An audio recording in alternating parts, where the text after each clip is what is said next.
اس آیہ وافی ہدایہ میں مالک دو جہاں نے حضرت امام زمانہ علیہ الصلاۃ والسلام کو امام حسین علیہ السلام کی نسل میں کلمہ باقیہ قرار دیا ہے، باقی رہنے والا کلمہ۔ اور اسی اعتبار سے اگر سورہ مبارکہ ہود پہ غور کیجئے تو بقیت اللہ خیر لکم، خدا نے اپنی آخری حجت کو جن الفاظ کے ساتھ یاد کیا وہ لفظ بقیت اللہ ہے۔ یا اگر اور تلاش کیجئے تو سورہ مبارکہ نحل میں مالک دو جہاں نے انسان کو متوجہ کیا۔ الفاظ کیا ہیں؟ ما عندکم ینفد، جو تمہارے پاس وہ سب کا سب فنا ہو جائے گا، وما عند اللہ باق، اور جو خدا کے پاس ہے وہ باقی رہے گا۔ یا سورہ مبارکہ الرحمن نے مالک دو جہاں کے الفاظ کل من علیہا فان ویبقى وجہ ربک ذو الجلال والاکرام، لفظ فنا سب کے لیے، لفظ بقا ذات پروردگار۔ اب خدا خود بھی باقی ہے، اس کے 99 ناموں میں سے ایک نام هو الباقی، اور اسی نے لفظ کلمہ باقیہ کو اس طرح قرار دیا کہ آج اگر تلاش کریں تو حضرت امام زمانہ علیہ الصلاۃ والسلام کو کتنا طویل عرصہ ہوا اب تک باقی ہے۔ سارے کلمے مٹتے چلے گئے اور کلمہ فرزند زہرا ابھی تک باقی۔ بچے دنیا میں آئے، جوان ہوئے، بوڑھے ہوئے اور چلے گئے، حجت خدا فرزند زہرا ابھی بھی باقی ہے۔ یہ کلمتن باقیتن فی عقبہ، کیوں باقی ہے؟ کہ تاکہ جب تک پلٹنے والے پلٹ سکتے ہیں، جب تک ہدایت کے طلبگار ہدایت کو حاصل کرنے کے لیے آمادہ ہو سکتے ہیں، تو کوئی نہ کوئی ہادی تو رہے گا۔ ہادی رہے گا کب؟ جب کہ وہ مہدی ہوگا۔ اس اعتبار سے زیارت ناہیہ کے الفاظ آپ کی خدمت مقدس میں امام کی بارگاہ سے جو عطا کیے گئے، ان کی مختصر سی شرح یا ترجمہ پیش کیا جا رہا ہے۔ اس سے پہلے کہ ہم بات کو آگے بڑھائیں، سورہ مبارکہ زخرف کی تلاوت کے اعتبار سے ایک جملہ آپ کی خدمت میں اور پیش کر دوں، کیونکہ بہت سارے افراد چاہتے ہیں کوئی ایسی بات روزانہ ان کی خدمت میں پہنچا دی جائے جو مختلف مسائل کے حل کے طور پر۔ تو مسئلہ آج کل کے دور میں انسان کی صحت یابی کے حوالے سے بڑا ہے۔ نہیں معلوم ہوتا کہ انسان اپنے اندر کون سے مرض کو پال رہا ہے، اور اگر پراپر انسان میڈیکل چیک اپ نہ کروائے تو ہو سکتا ہے کہ وہ مرض جو پوشیدہ ہو انسان کو اچانک موت کے منہ تک پہنچا دے۔ بہت ساری تفصیل ہو سکتی ہے، البتہ میرا موضوع یہ نہیں ہے، لیکن ایک بات یاد رکھیں کہ اگر انسان واقعاً عبادات کو خلوص قلب کے ساتھ انجام دے تو بہت سارے امراض تو اس کے جسم میں پروان چڑھ ہی نہیں پاتے۔ البتہ انسان بچتا ہے وہ الگ بات ہے، ورنہ روزہ انسان کا بگاڑتا کچھ نہیں ہے، بناتا سب کچھ ہے۔ نماز انسان کو سنوارتی اور سجاتی ہے، زکوٰۃ انسان کے دل کو نرم بناتی ہے، حسین کا ماتم انسان کو حسین سے قریب کر دیتا ہے، غریب نہیں کرتا قریب کرتا ہے۔ صلوات پڑھیں محمد و آل محمد۔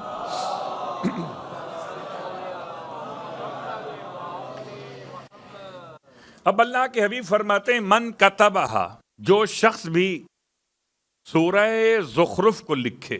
روایت میں الفاظ نہیں موجود ہیں کہ کیسے لکھے، کہاں پر لکھے، لیکن جو بات سمجھ میں آ سکتی، چاہے تو انگشت شہادت سے لکھے اور چاہے تو آب فرات سے اپنی انگشت کو تر کر کے لکھے، اور چاہے تو آب زمزم سے اپنی انگلی کو تر کر کے لکھے۔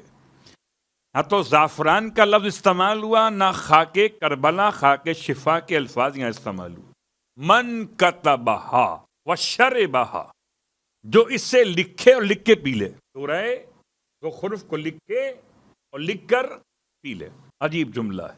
اللہ کے حبیب ارشاد فرماتے ہیں وہ کبھی کسی دوا کا محتاج نہیں ہوگا۔ جو شخص سورہ زخرف کو لکھے اور لکھ کے پی لے وہ کسی دوا کا محتاج نہیں ہوگا کسی ایسے مرض کے لیے جو اس پر غالب آ سکتا ہو۔ اس کو ہم یوں کہتے ہیں کہ مرض آ جانے کے بعد دوا کرنا سنت انبیاء ہے، لیکن مرض آ جانے سے پہلے مرض سے بچ جانا یہ طریقہ انبیاء ہے۔ تو اللہ کے حبیب نے، میں نے اس لیے اتنا کھول کے بیان کیا کہیں ایسا نہ ہو کہ آپ دوا چھوڑ کر پھر کہیں صلوات پڑھیں محمد والے مجھ سے نے کہا۔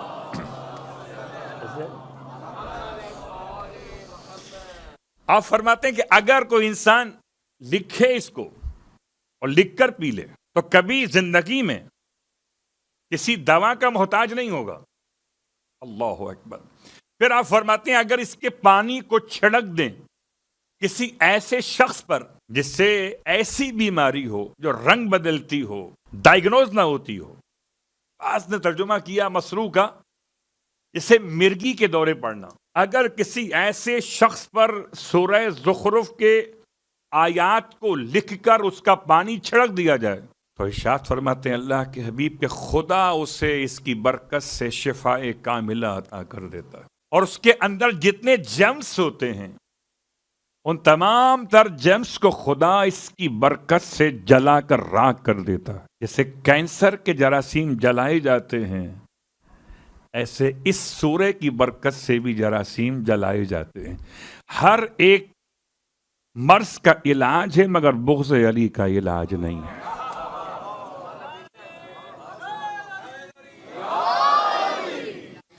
ہر ایک مرض کا علاج ہے۔ تو یہ آپ کی خدمت میں جملہ تھا بھائی، یہ وہاں واپس لوٹ آئیں جہاں کل آپ کو چھوڑ کے گئے تھے۔ کل آپ کو چھوڑ کر گئے تھے جناب سلیمان کی حد تک۔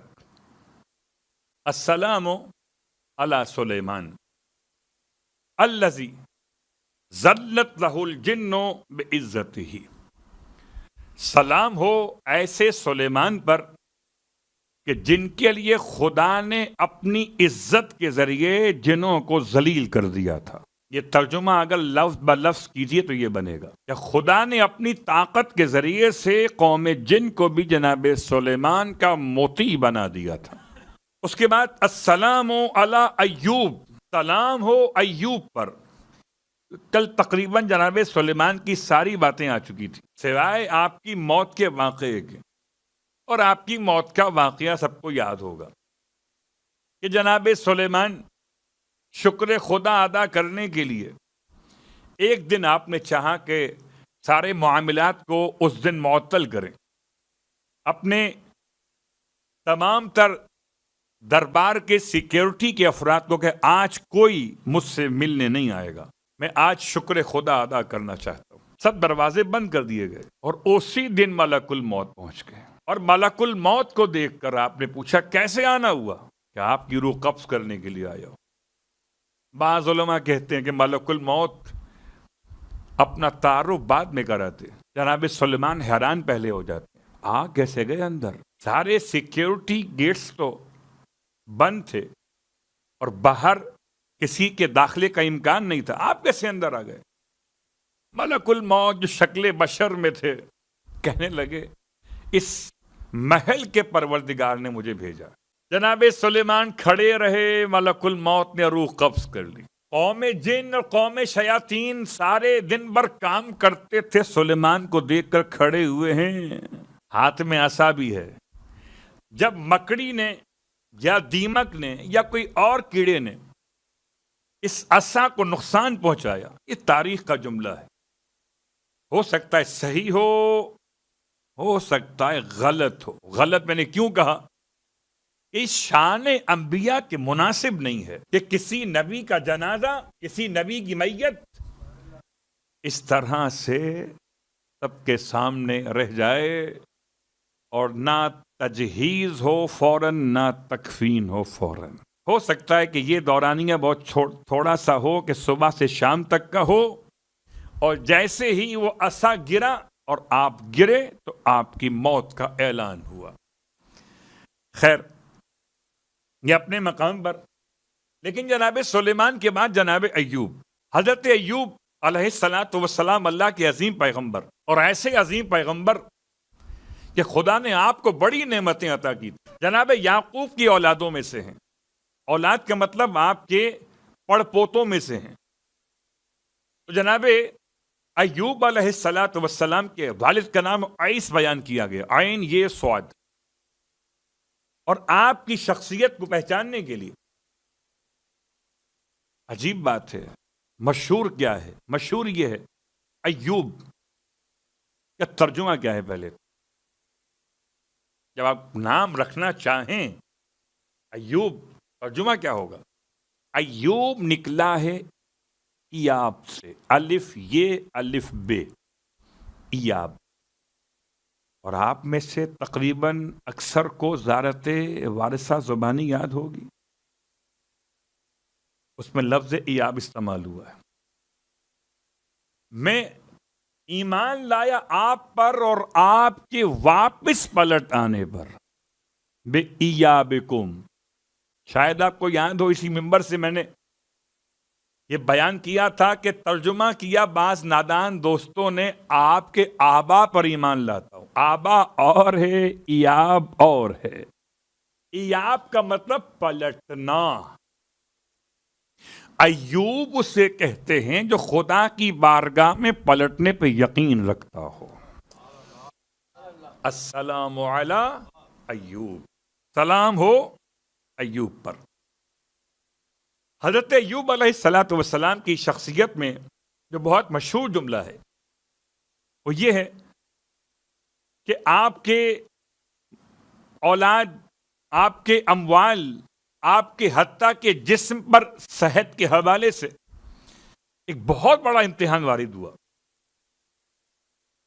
ساری اولادیں ایک ایک کر کے چلی گئیں. اب انتقال کیا یا آپ کو چھوڑ کے چلی گئیں، یا آپ کی بیماری ایسی رہی کہ اس کی بنیاد پر وہ اولاد آپ سے الگ ہو گئی. واللہ عالم بالصواب. لیکن یہ بات یاد رہے کہ انبیاء کو ایسی بیماری ہو نہیں سکتی جس بیماری سے اذیت پہنچے کسی اور کو. انبیاء کو کوئی ایسی جسمانی جلدی بیماری نہیں ہو سکتی جیسے برس ہو، جزام ہو، کوڑ ہو. اس کے علاوہ ہاں ہو سکتا ہے بخار ہو جائے، ہو سکتا ہے پیٹ میں درد ہو جائے، ہو سکتا ہے، لیکن یہ نہیں ہو سکتا کہ انبیاء کسی ایسے مرض کا شکار ہو جائیں کہ جو قابل کراہیت ہو انسانوں کے لیے. الیاذ باللہ من ذالک. اب سوال کیا گیا معصوم کی بارگاہ میں کہ حضرت ایوب پر یہ امتحان کیوں ہوا؟ کیا ترک اولا تھا کوئی؟ حضرت ایوب کا کوئی ترک اولا نہیں ہے. حضرت ایوب پر جو واقعات پیش آئے یہ شیطان نے خدا کو چیلنج کیا تھا. بہت غور کیجیے گا. شیطان نے خدا کو چیلنج کیا کہ تیرا بندہ ایوب جو ہے یہ خالی نعمتوں کی بنیاد پر ایسا بنا ہوا ہے، اگر ذرا اس سے نعمتیں تو لے کے تو دیکھ، یہ تجھے چھوڑ کے چلا جائے گا. حالانکہ ایوب کہتے ہی اسے چھوڑ کر نہ جائے، لیکن شیطان کو کیا خبر کہ ایوب کیا ہے. اس نے خدا کی بارگاہ میں حضرت ایوب کے حوالے سے یہ اشکال کیا تھا کہ اتنی ساری نعمتیں ملی ہیں، اولادیں ہیں، اموال ہیں، مویشی ہیں، بڑا گھر ہے، سب کچھ ہے، تو یہ تو شکر کرنا سمجھ میں آتا ہے، لیکن کچھ نہ ہو تو کیا ہوگا پھر؟ کہ اچھا تو چاہتا ہے کہ تجھے بتا دوں کہ میرا بندہ اس حالت میں بھی شاکر ہوگا جس حالت میں لوگ صابر ہوتے ہیں. اللہ اکبر. پروردگار نے حضرت ایوب علیہ السلام سے نعمتیں واپس لینا شروع. بہت غور کیجیے گا. نعمتیں ملنا سمجھ میں آتا ہے، کوئی نعمت واپس لے لے تو بڑا مشکل ہے انسان کے لیے اس منزل پر شکر خدا کو ادا کر. خدا نے آپ سے نعمتیں واپس لینا شروع کی تاکہ شیطان پہچان جائے کہ خدا والے ہوتے ہیں. نعمت رہے تب بھی اس کے ہوتے ہیں، نعمت نہ رہے تب بھی اس کے ہوتے ہیں. آہستہ آہستہ اموال ختم ہوئے، مویشی سب مر گئے، مکان گر گیا، بچے گھر سے نکل کر چلے گئے، بس ساتھ میں رہی تو آپ کی بیوی۔ تاریخ حق بات بیان کیا کرتی ہے، جو بیویاں ساتھ رہی ہیں ان کی تعریف کل بھی ہوتی تھی اور آج بھی ہے۔ اب سے مشکل کام ہے قبلہ، میرا یہاں پڑھنا تو بڑا آسان ہے اور آپ کا سننا بھی آسان ہے، لیکن مشکل حالات میں جو ساتھ رہے اس کو سلام کیا جائے، یہی تو پہچان ہے مومنوں کی۔